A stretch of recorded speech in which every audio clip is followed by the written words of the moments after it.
Yo, yo, yo. How's everyone doing? Welcome to another installment of the DW Project, Season 2, Episode 2. I'm your host, DaSean Wallace. Thank you for pulling up and taking the time.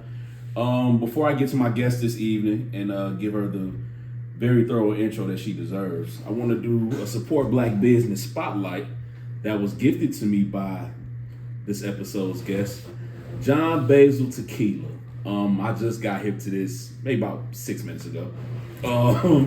But at the same time, this is very, very good. It's probably one of the best tequilas I've had in quite some time.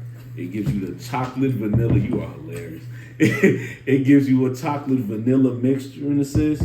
So at your earliest convenience, please support black businesses and pick up your latest bottle of John Basil Tequila at your earliest convenience. Support black businesses all 2023 and beyond. My guest today, a beautiful, beautiful young woman who looks every bit of 2003. Do I? Yes, you do. Yes, you do. I'm 20 years old.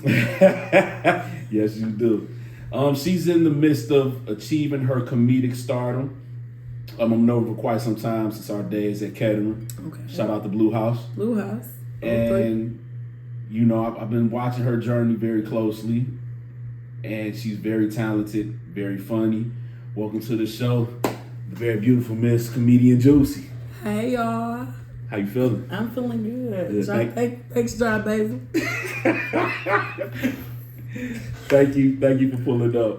No problem. Thanks for having me. Yes, ma'am. Before we get into today's content, as always, I want to give a shout out to Brave Ambition Radio Network. My super all-world producer, Lucretia L. Rogers, on the ones and twos.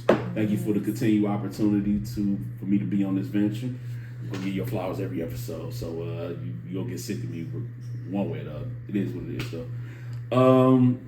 So shout out to them for allowing me to have this platform to speak freely as I choose.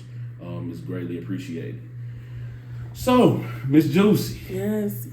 You've been rather busy. I have been rather busy. What's some of the things you've been indulging in terms of 2023? How's your 2023 been overall? 2023 has been good to me. It has been a year of blessings. It has been a year of abundance. It has been a year of heartbreak, because sometimes we need our heart broken for our eyes to open. It has been a year of growth and just self-evaluation. It's some things that I had to work on for me to become a better me. So that's how my 2023 been. I've been out here and out there and everywhere and healing the sick, making the blind see. Y'all know. Booked and busy. Can't stay still. Booked and busy. Can't stay still. Can't stay still at all.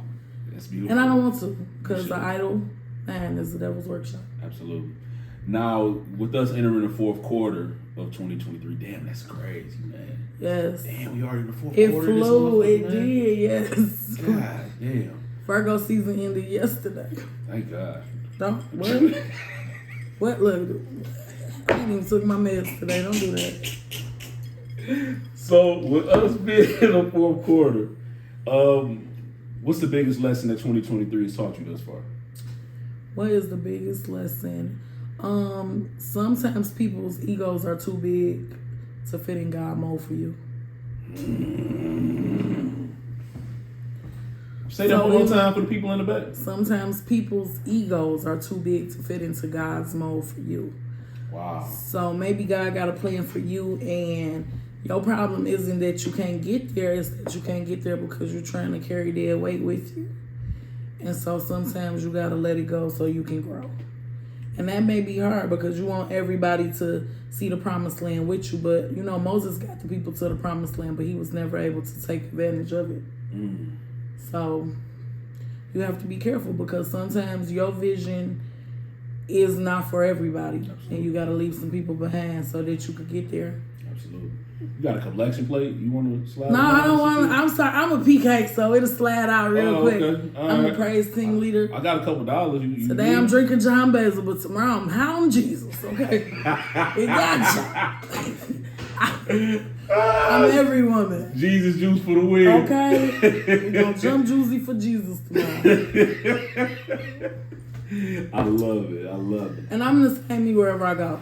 I'm at church, I'm still like this. Absolutely. I'm just gonna be me wherever I go because I believe that I'm uniquely made in His image. Absolutely. So, Now, with that being said, and you being as funny as you are, and you know you're the same person that you are everywhere you go, in the church house, do you receive like some side eyes or some?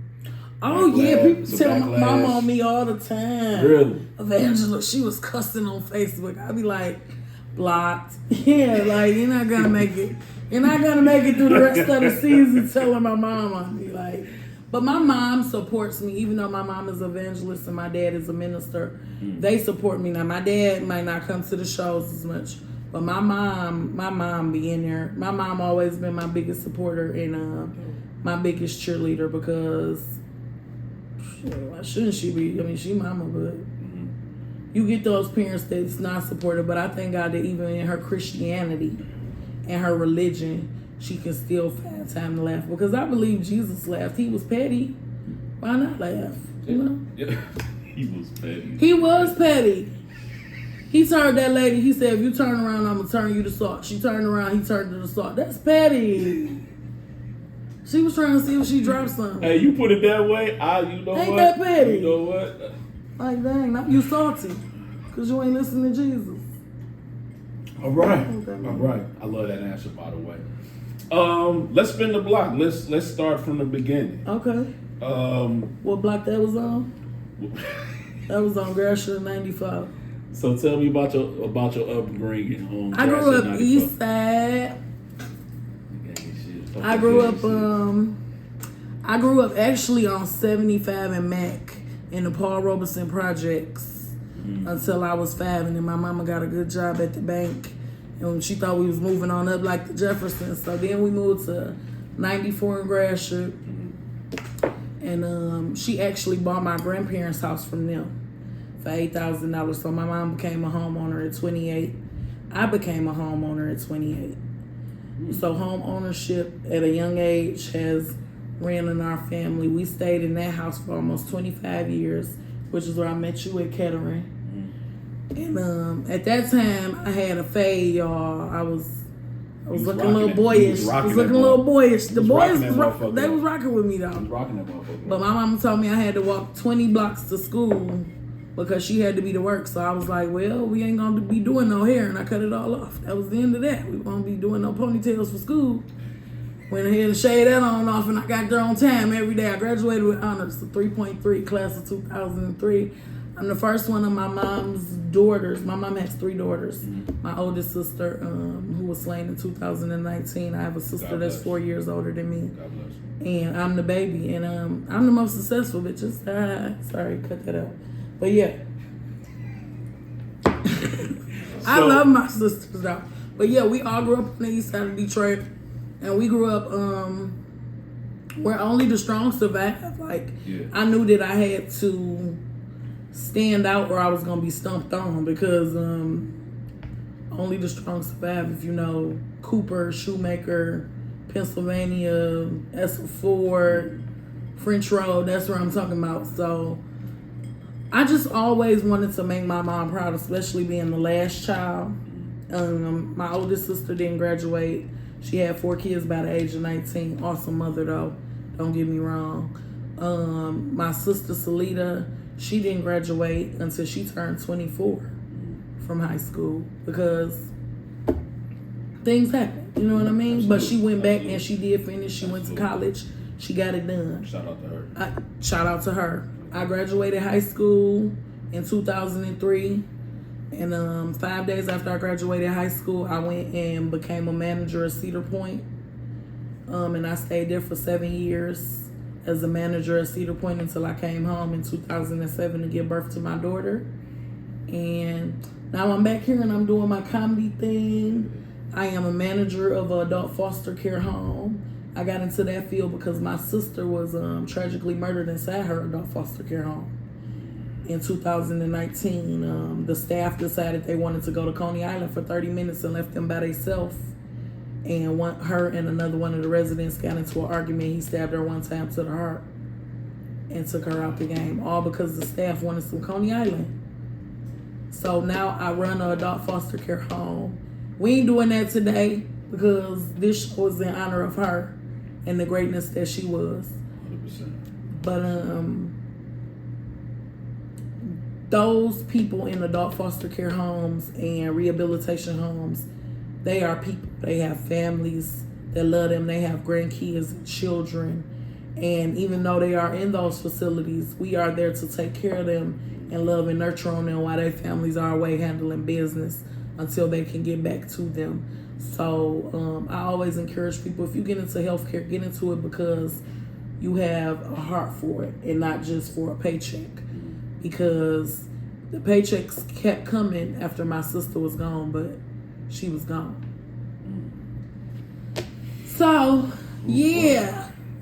Wow. I grew up on the east side, and my sisters were my foundation. It was 3 of us, and my sister suffered from mental illness, which is another thing we don't talk about in the black community. Mental illness, mental health is real.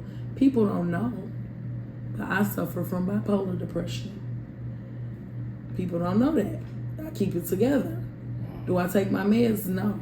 Do I read my word? Yes. Do I stay in prayer? Absolutely. It's about to be gone. I'm listening. Absolutely.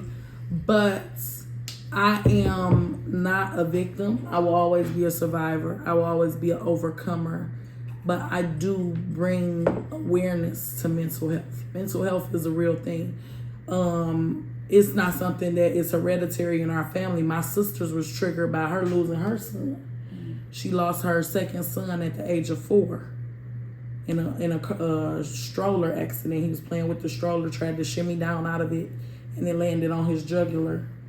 And that's how he passed away. So Graco doesn't make the strollers. You know how they used to have a thing where you snap them in, and they don't make them like that anymore because of him. Wow. Because it was so, the kids have no way to undo it. Like, if you a kid, you don't know to push it down and push it out. You know what I mean? Right. So they don't make them like that anymore because of my nephew's death. So, you know, it's things going on all the time. And that's how I got into comedy, because even if you could find a silver lining in anything that you're going through, if you learn to laugh, if you learn to love, if you learn to live through it, it's a song by James Fortune that says, live through it. If you learn to live through it, you can make it. Absolutely. You can make it. So don't ever feel bad for me because JuCee good, okay? Don't do that. Look good doing it too, baby. Thank you. You better That's stop. my side. That's that basil socket. I apologize. It is. All right, so blessings to you and your family. Thank you for surviving all of that. A lot of families probably won't even be able to stomach, let alone stand 10 toes going through those type of ordeals. So shout out to y'all and salute to y'all, and much continued blessings and love to y'all. It's about family. Everything. Absolutely. So as I mentioned in the intro, we know each other from Kettering. KE, Blue House, good shit. And what are some of your best memories of Kettering? Ooh, Kettering was so fun because I was so funky different. Like I was the girl with the red wig one day and then the 360s the next day. I was blonde hair one day and then the next day I got braids. You never knew, like did she have a fade yesterday? How she got braids? I've been wearing wigs since I was 14 because I always I'm a dress up girl. I love to dress up. I love to look good. I've always been in an entertainer mindset, and I feel like if you're an entertainer, you should dress the part. A lot of shows, people be like, you so overdressed or you look so pretty, but when I step on stage, at home I'm Dominique, don't get me wrong, I be with the dirty tank top and the little floods on and the crusty feet, but when I step on stage, you want to give a look, especially for plus size women. I don't believe that we should be stuck in muumuus and flat shoes. I believe that you could look good and be plus size and feel good. And when you look good, you feel good. Yeah, Kettering, I was in dance. You were. Yeah. I was in modern dance, so I was one of the headliners in dance. I was the captain of the swim team with Mr. Pearlman. I was academic games. Academic games. Yeah, damn, I was. That just took me back. Yeah, in Kettering, I was active, so I never let nothing stop me. Plus, I figured out that if you get into all this stuff, you don't have to go home. And I didn't want to go home. I was like, I gotta go back with them folks. Like, nah, don't sign me up for some stuff about 7:00. And so, I love Kettering for the good people and the good teachers that I met, good friends, lifelong friendships, lessons learned. Mr. Ennis failed me 3 times. He said, "You think you about to pass algebra because you cute?" And he never passed my cute ass. He didn't. I just ran into him not too long ago. Really? We was at Twins. Shout out to Martha Guy Twin. I love him for not just letting me pass though, because it made me learn that you don't get everything because you cute. Because it is just like it's white privilege, just cute privilege. Yeah. If I get stopped on the side of the road, I got a better chance than LaQuisha with the humpback of getting somebody to come and help me change that tire. So hey, humpbacks get bent over too, though. Do they? It all look the same when it's bent over. That's what my baby daddy told me. He said it all looks the same. So I've been bending the most since I was 17. Shit. Terrible. Not 17. I've been bending over since I was 14, so I understand. So, who was did you have a favorite teacher? My favorite teacher was actually Miss Smith, the social worker. Really? Yeah, like in high school, she didn't have any children, and she kind of adopted me as her daughter. So, even though she wasn't supposed to, I used to go shopping with her. I used to spend the night over her house. Really? I used to be her daughter. Like, that was my lady, and to this day, she is still my mama. Like, wow. She come get my kids. That's dope. We go over her house. She was just in my daughter's Sweet 16. We celebrate holidays together. And my mom always said, like, thank you for being her second mom.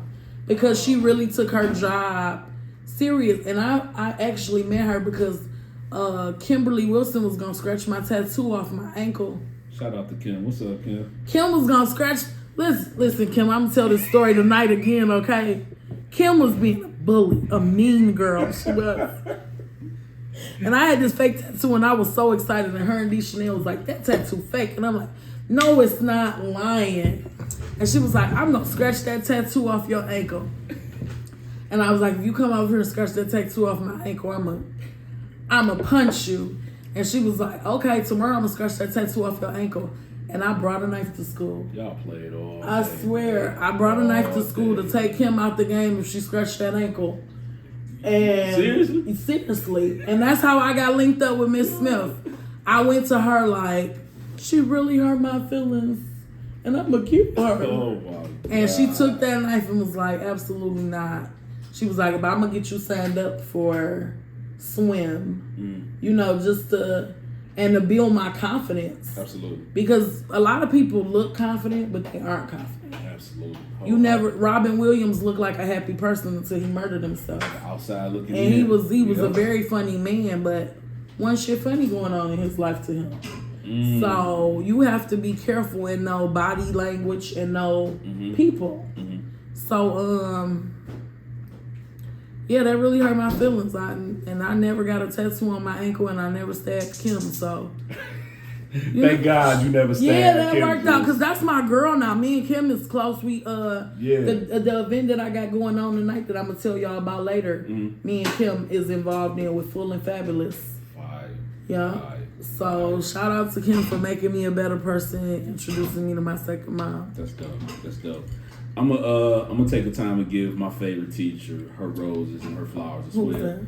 You remember Miss Corbin? She goes by Miss Aleto. Nah, we'll talk about that afterwards.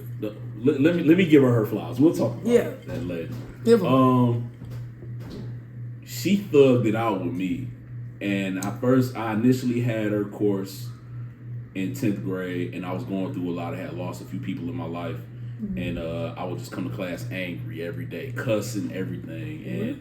And one particular day, she was cussing with me. Like, I thought she was cussing me out, but she was kind of letting me know, like, I get where you going. I get what's going on. It's okay to soften up a little bit, and I'll work with you. And from there on out, we maintained a relationship. She checks on me, great person, and I'll be forever grateful for her. Like, she really helped me out through high school. Absolutely. She really did. And even with that being said, she still gets in my comments on Facebook. We're Facebook friends, and when I'm talking a little crazy, Sandy, I'll let her know, right? Yeah. Okay. Yep. So when I talk a little crazy, she'll get in my comments and just kind of throw an emoji like, "Sir, what are you doing?" But she's definitely helped me out quite a bit, and she definitely was a good English. absolutely. She absolutely was my favorite teacher at Kettner during my time. You remember Mr. Malef? Did you? Wow, I do remember. I do remember. Malef was my guy, man. Mr. McCourt always called me Hollywood.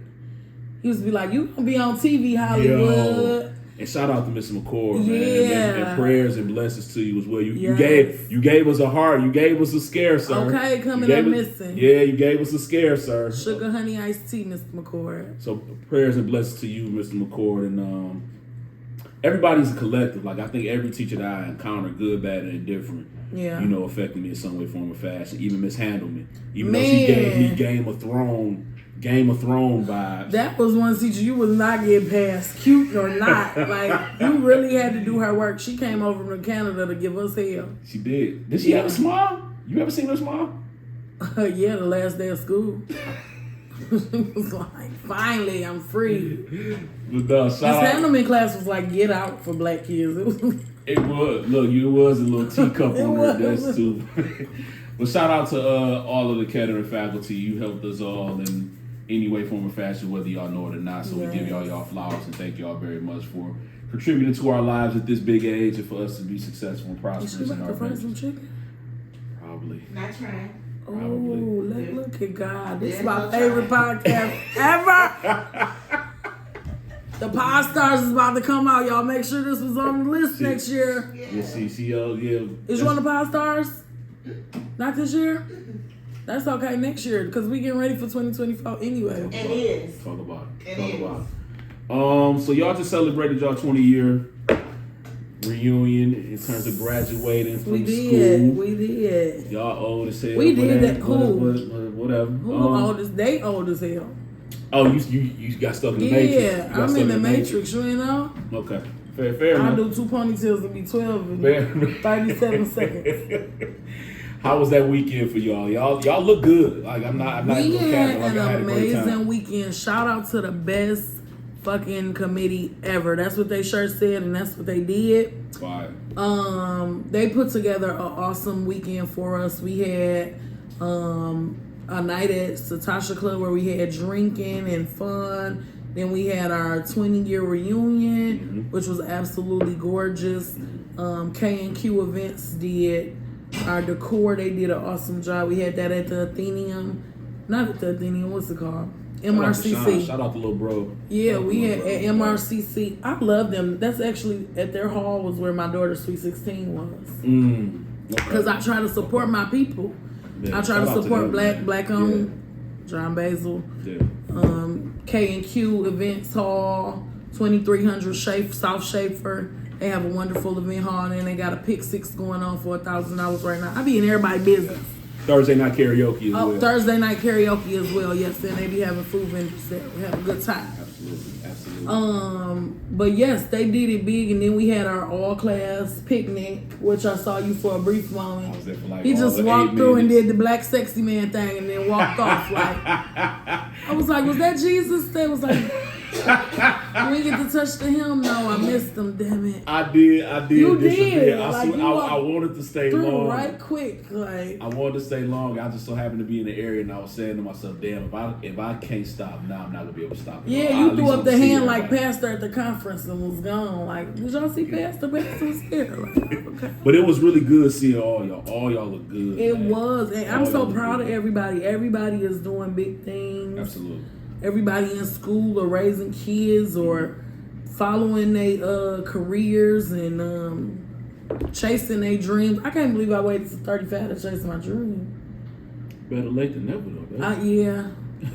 I guess. Better late than never. I wish I would have started comedy 20 years ago. You know, they said on average that most millionaires aren't born and bred until their actual early 50s, late 40s, Yeah. early 50s. That's true. You on course, you on par. Yeah. You know? And plus I've been having a good little run. For me to only been doing it in Detroit since 2021. Yeah, because I just celebrated March 30th, 2021 was my start date. So I'm going on 2 years, 6 months, and I have worked with some amazing people. Michael Collier, Lunel, Dio, Hughley, Thea, George Wallace, Mojo Brooks, Simply Chanel, Mike Chase, the Tory brothers. I just met Phyllis Siobhan Stickley. If y'all don't know who that is, that's from Brewster Place, Talking Dirty After Dark. I did comedy for Suge Avery. Okay, the real Suge Avery, Shake a Shimmy Suge. That's who I did comedy for in LA.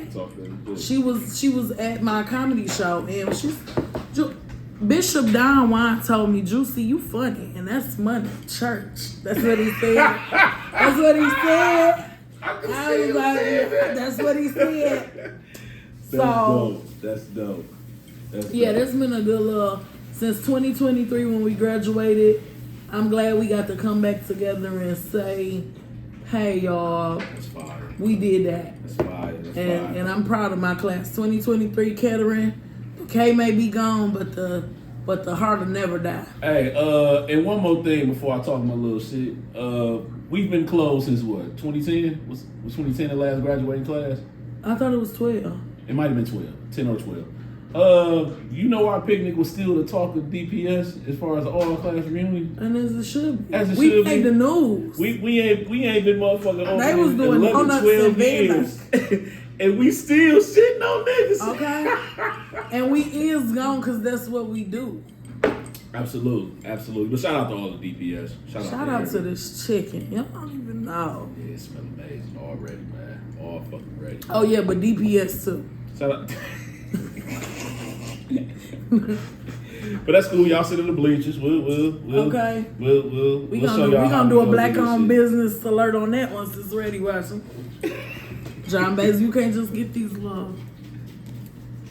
rubs to yourself. What's wrong with you, man? So look, next question I got for you is, when did you realize you were funny, and when did you decide to take it serious? Oh, that's a good question. When did I realize I was funny? I always been funny. And you know how people say that, like, but I always had a smart mouth. Mm-hmm. And as a black kid, it can be humorous, but I just try not to tell jokes around the 1st or the 15th because I don't learn with black families. Ain't shit funny around the 1st and the 15th. That's when bills due. Mama don't want to laugh right now, okay? No, you ain't lying, man. But, my mom has always encouraged me and said I was silly. My dad is silly. That's where it come from. That's where it come from? It come from my dad. He played too much. He used to get robbed every Friday on payday. And I knew right then that it was comedy. Wait, you serious? He didn't really get robbed. I'm about to say, wait a damn minute, ain't nobody believe that. But that was his story, and he was sticking to it faithfully that he got robbed every day. I said, well, you need to start taking another route home, nigga, because we need cereal. We need cereal, and you playing. But my dad has always been a comedian. My mom is funny. My sister funny acting. It's just somewhere always down the line where comedy has always been a part.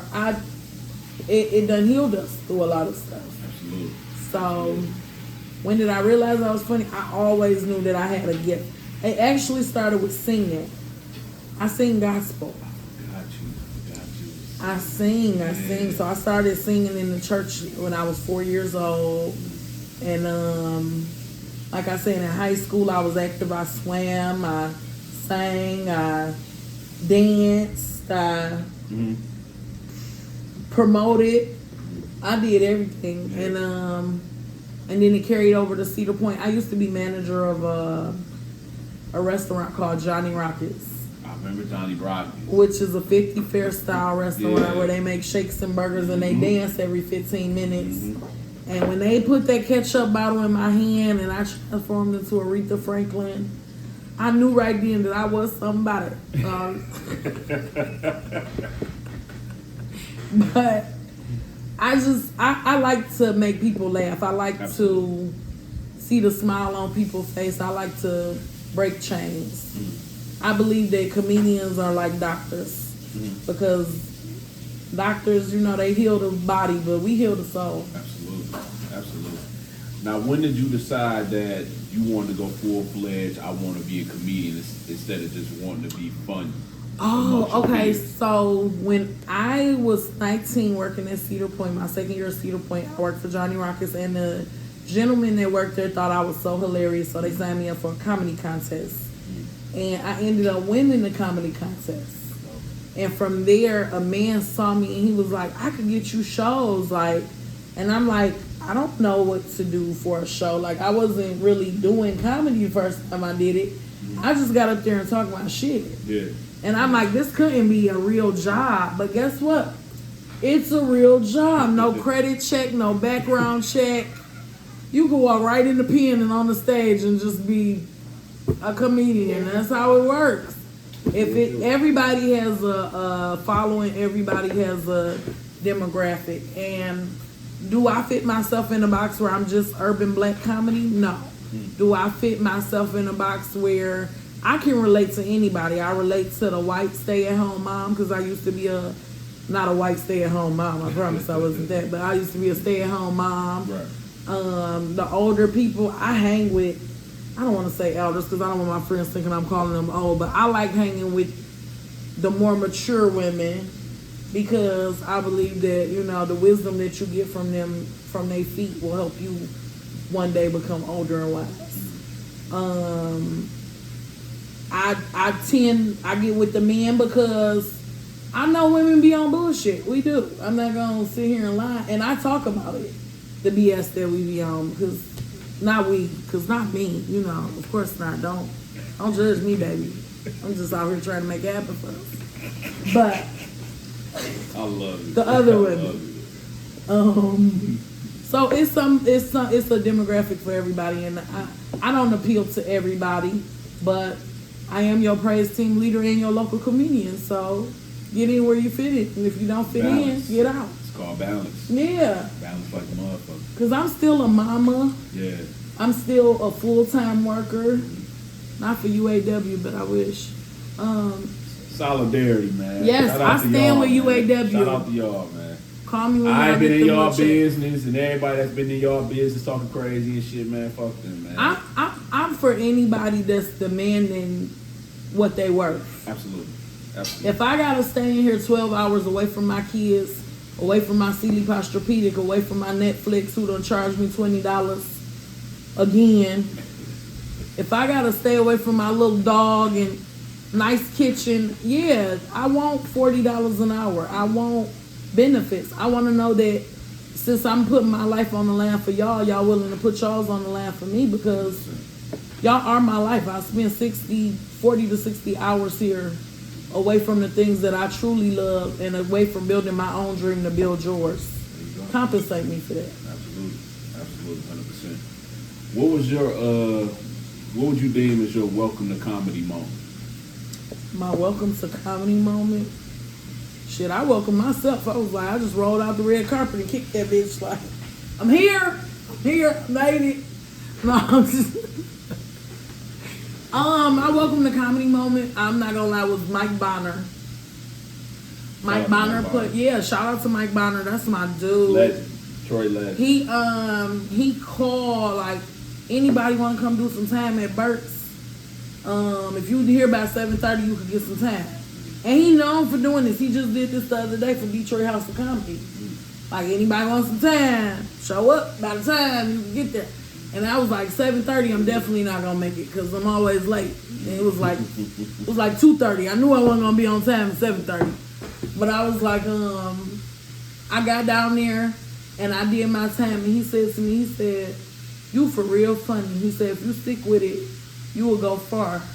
And then from just coming down there and getting some time, he ended up booking me for Burt's. And for people who don't know what Burt's is, Burt's was the longest running black comedy club, black owned comedy club, the only black owned comedy club in Detroit, Michigan, until, let me shout my boo out, Keisha Laugh a Lot, the first black woman to own a Detroit comedy club, bought that mug last year.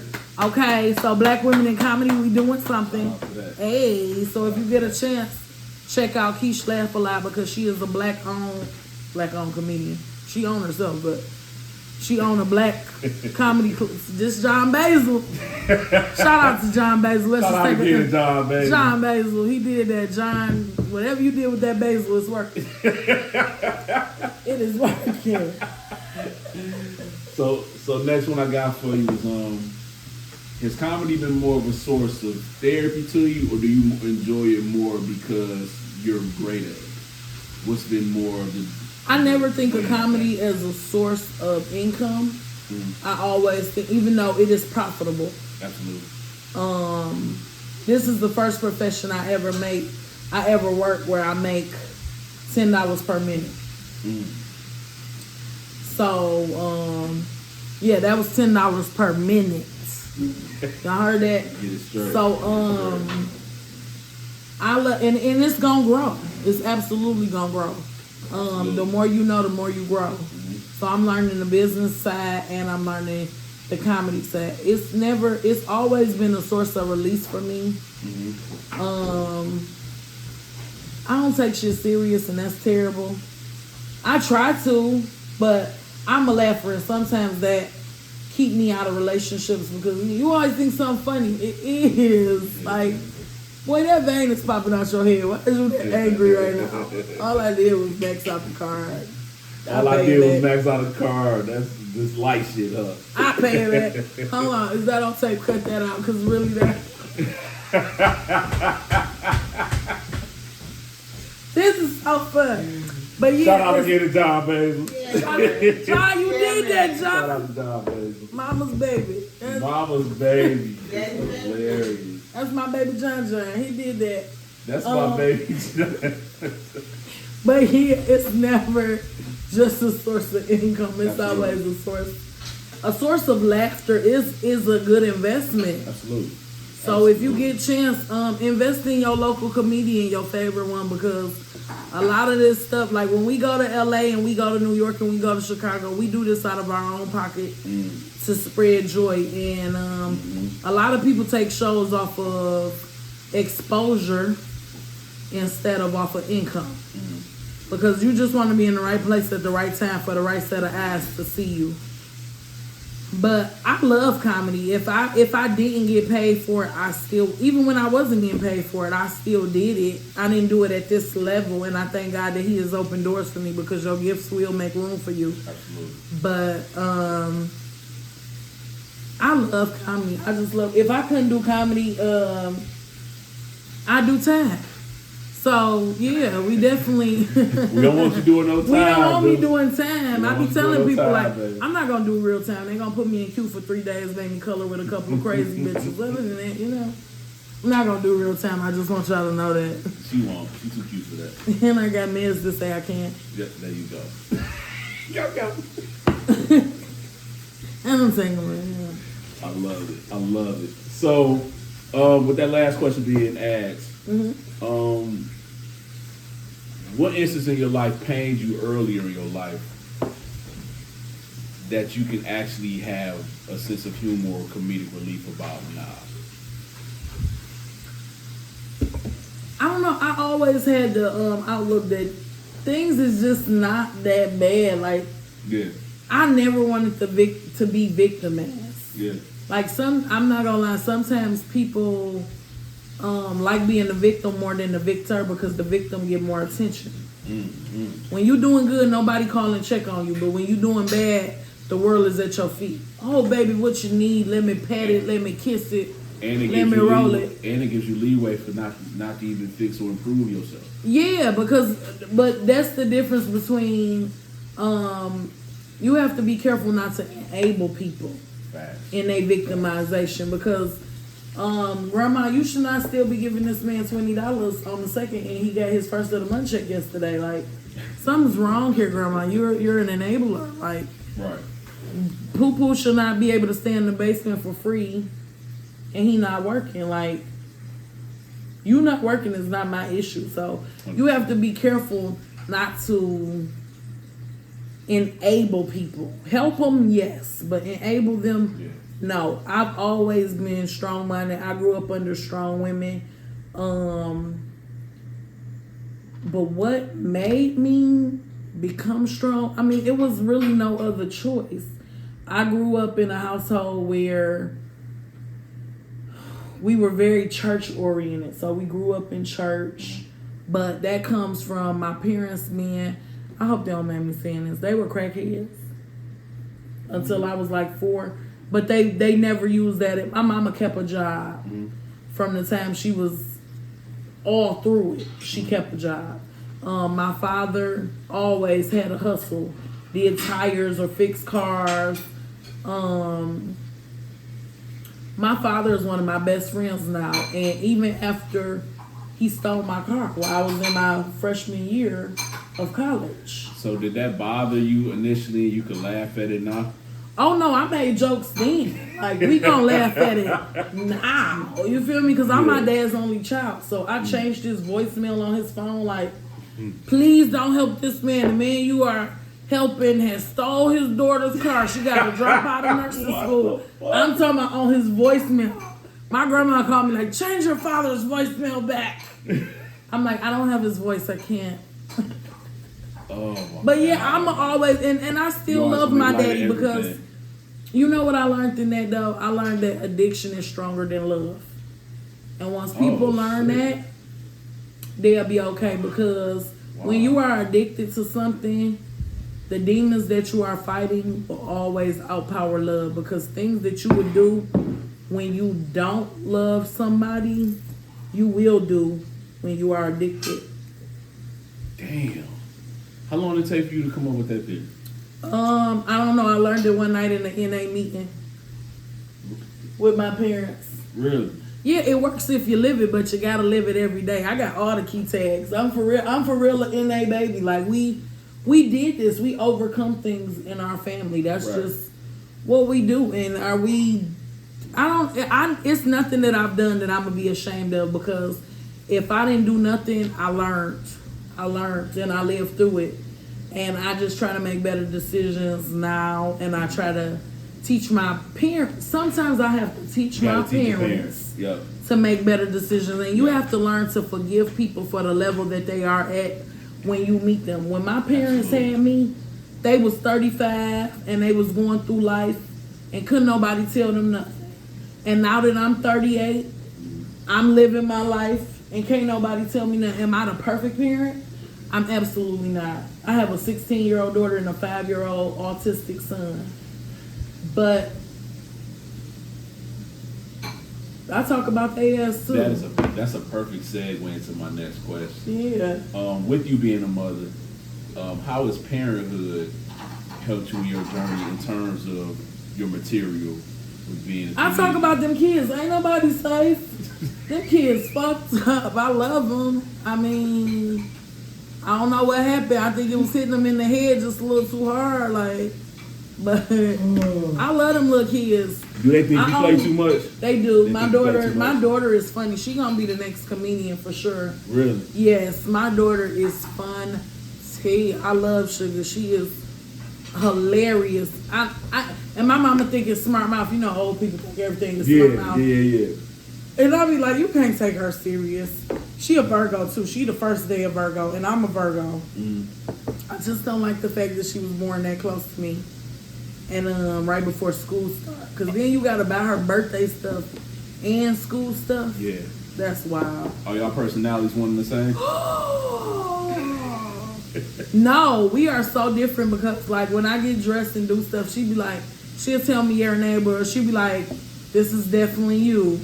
Cause she know I'm over the top. I am because that's just me. I understand. You either gonna love it or you gonna hate it. Understood. My son is my heart. My daughter my heart too, but that's like my best friend. But my son, He is 5. He just turned 5. He is autistic and ADHD. We are just transitioning into kindergarten. Okay. I have a podcast tomorrow with autistic moms. Really? Because I am an advocate for autism awareness. Really? He is, even though he is 5 years old, developmentally, he is at about 2.5, 3 years old. They say he's nonverbal, but he's been talking a little more. I done had him in school since he was 6 months old. He goes to ABA therapy and he goes to preschool. I just recently started him on a new all-natural vitamin and herb diet to detox heavy metals from his body because they show that heavy metals cause autism. I'm going to always be his biggest advocate. He will never go on medication because I don't want to simmer down how God has made him. I don't want to put him on medication and slow him down or dumb him down. We're not dumbing down for anybody, which is the reason why I'm single now. We're not dumbing down ourselves for anybody. We're going to be the highest level of bestest selves because that is honoring God. Absolutely. I love it. And I started him a bounce house company last year called Juju's Jubilee Rentals. We do party inflatables and party supplies because I don't want him to become dependent on a disability check. 914 is not enough to take care of a household, let alone yourself for the rest of your life. So by the time he turns 21, he'll have an 18-year-old company that's rooted in the community, and he'll also have his own income to supplement his disability because I teach him every day that he is not disabled. We just have to learn how to work our superpower. Wow. I love it, man. I love it. Going back to the podcast you had tomorrow, and the mothers of autistic children. How did that come about? Is that a particular foundation? I've never heard of that before. No. The podcast tomorrow is by Stephanie Ann. She's also a comedian from Downriver. Okay. And she is Caucasian, but she is an autistic mom. And so me and her talk a lot because we are both autistic moms. A lot of moms, autism touches over 60% of families. Absolutely. But people don't know because nobody wants to admit that something is developmentally wrong with their children. 100%. So your baby screaming or crying or not paying attention, people don't want to admit like it's something, well, he just being a kid or he just different. Yes, but what are we going to do about it? Absolutely. Early detection brings early prevention. Absolutely. So with Juju, I knew from get-go that something wasn't quite right there. The way he played with his toys, the way he was STEM, because people don't know, they have sensory overload, so they STEM. They move their hands, they flap, they clap, they look off, they have a problem with eye contact. Yeah. So when I knew that this was going to be an issue for my son, the first thing I did was become aware. So I bought books. I went online and watched YouTube. I used to work in early childhood education through my daughter going to preschool. And I just don't want nobody telling me what's going to be best for my son without me doing my own research. Like, I want to be able to know what you're talking about because medical people slide a lot of stuff by you because you don't know the verbiage. So if you learn the verbiage and you learn patience, a lot of people are not patient and a lot of people are in denial. A lot of women are going through a bit domestic violence relationships and nonsense because they baby daddies is autistic and the mamas didn't know. They didn't diagnose it like they did like they do now in the 80s. So it's a lot of adult men dealing with adult ADHD. I know. He can't sit still. Why he always want to go out at night? Why he can't sit still? Why he always angry? Because he can't process his feelings because it was not diagnosed like that in the 70s and 80s. They just wrote it off and passed them. So a lot of women are dealing with the autistic babies of the 80s and the 70s. And they don't want to, because autism comes from the father's side of the family. Did you know that? Absolutely not. Yeah, every time you be like, dumb bitch, I'll be like, no, it was you. It was you. Yo, bad. But yeah, I mean, the more you know, the more you grow. Like, and I just want people to know that it is. I'm about to start not a podcast, a support group for autism moms.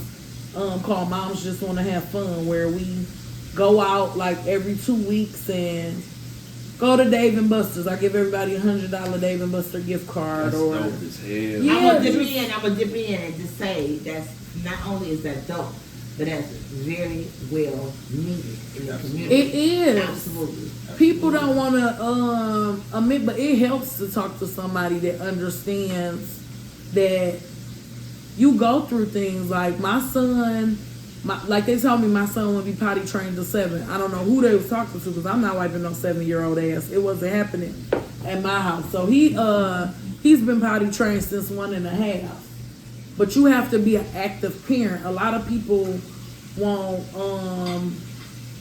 They'll leave their baby in a bad situation for a check, a disability check.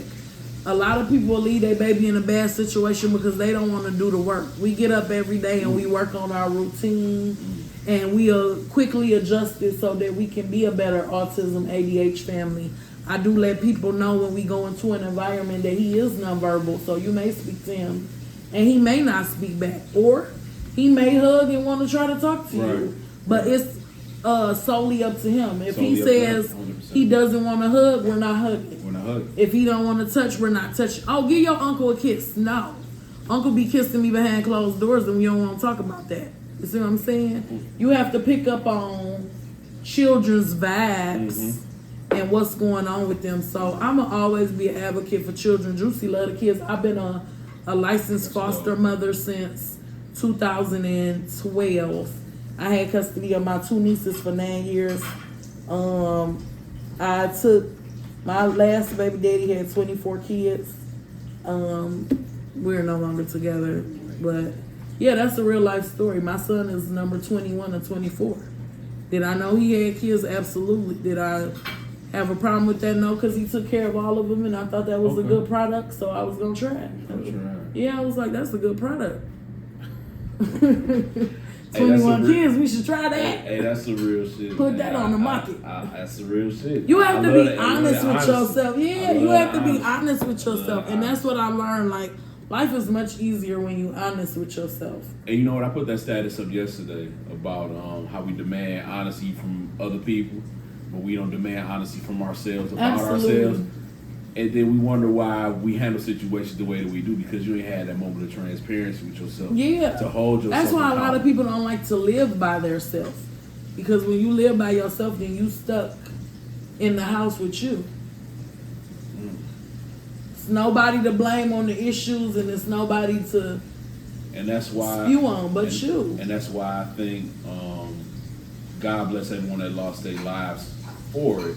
But I think COVID actually forced people to sit in a solitude space. That's why divorces went up. Yeah. That's why domestic violence went up. Yep. That's why because now I didn't know that you picked your nose. I didn't know that you picked your nose is crazy. I didn't know that. I didn't know that you wash your ass every 3 days. Because when you come over here, you're usually fresh. Now we stuck in the house together and shit ain't right, sir. Shit's in the surface. Yeah. So you said you've worked with Lunel, D.L. Hughley, Thea. What has those experiences been like to you, and what have you learned from each one of them? If you learned anything from each one of them individually? I learned from even with Lunel and D.L. Hughley, I work with some great artists here. Detroit has some great talent. Absolutely. That definitely has to be mentioned. Simply Chanel. has been running Ford Road Patio for 7 years. She was on Comic View. She was on HBO. She done did a lot of great things. I learned from her. Shout out to her. Yeah, shout out to Simply Chanel. Shout out to Mike Chase. Shout out to Shannon Strong. Shout out to Ronnie Chanel. Shout out to Kung G, who is a successful comedian here. Be Smooth of One Mic. It's a lot of great comedians here, but I learn from them every day to just keep pushing and never dumb down your dreams to build another person's. Because Chanel has done comedy in Aspen, Anchorage, overseas in China, Japan. Her and Mike Bonner. Money. I like yeah, that. Like I aspire to do things like that. So that's why you just can't never give up your dreams. You can't never. For people who believe no new friends, always make new friends, because new friends bring new opportunities. If your trust issues gonna block your blessings, get help so that you can start trusting. Because some people wanna bless you and you'll block your own. You will get out your own way. Stop telling yourself what you can't do, because you can. The words I tell my kids every morning before they leave the house: nothing is impossible. Even the words impossible says I'm possible. Words from Comedian JuCee. Fire as hell. And John Basil. Fire and John motherfucking Basil. Tell the people about your event you got coming up on October 7th. Oh, okay. So yay. This is fun time. October 7th. Hold on first. First I gotta tell them. Tonight we have an event at Detroit International Institute, where the Curvy Girl Project Full and Fabulous is having their annual debutante ball. This is their 41st year in business, Full and Fabulous. What we do is we go inside Detroit public schools and we take girls ages 12 to 21 who are a plus size 10 and up, and we teach them the things that they need to know. We teach them proper eating. We teach them their proper underwear sizes, because a lot of girls don't know their proper bra sizes or underwear sizes.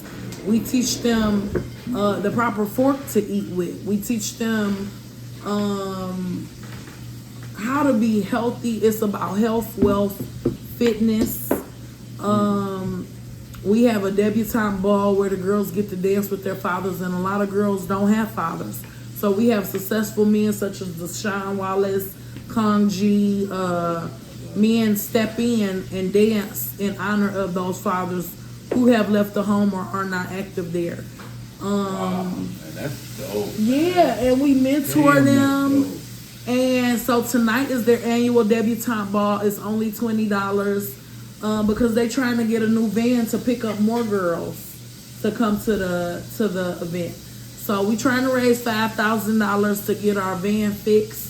And if you can, make your way out October 7th. We on Woodward in Manchester. Y'all already know JuCee Nation. It's our 10th year of doing something for all. We believe that we are it takes a village, and we are that village. So we accept new and gently used clothing, houseware, any item, any item. I don't care what it is. It could be a roll of tissue. I don't care. If you haven't used it in 3 to 6 months, it may be somebody in your own community that is praying for that item. So why not be a blessing to them and donate it? So, and we don't charge anything. We ain't trying to be in your business. There's no income requirements or questions. You show up from 10 a.m. to 2 p.m. and you shop. You shop for your family. We have men, women, kids, babies. We feed y'all breakfast from 9 a.m. to 11 a.m. and then we feed y'all lunch from 12 p.m. to 2 p.m. I do this all out of my pocket because we are the village. It takes a village. We are that village, and I love y'all, and I just want y'all to love on one another, because what the world's need now is love, sweet love. It's the only thing that is just too little. And just a little FYI, the DW Project will have a special edition podcast from Miss JuCee's event. Wonderful. I got bags of clothes, and I'm more than willing to donate. We need y'all, man. It's a great cause. It's a great opportunity. If you have clothes, if you ain't got clothes personally, find somebody that has them and tell them about the event. And if you need the event, feel free to come out and shop. Don't feel bad, but I didn't have nothing to donate. I need some stuff. Oh, well, come on out and get you some stuff and let us help you, because this is for everybody. We don't judge. We love. Absolutely. Love, JuCee. Thank you. Thank you. Thank you for taking the time. Such hospitality. I got chicken. Thank Every you. time they Chicken and drunk. Chicken and drunk. and that works. Thank you for the time. And great conversation. Absolutely. October 7th, we will be broadcasting live from JuCee's event. Woodward in Manchester, the Glory Foods parking lot in wonderful Highland Park, Michigan. Thank you for your time. Thank you for your time. A very, very fun episode. Yes. I can't wait to watch it play. Absolutely. And this has been another installment of the DW Project. I'm DaSean Wallace. Shout out to everybody from Brave Ambition Radio Network, and I'll see y'all next week for episode 3. Peace.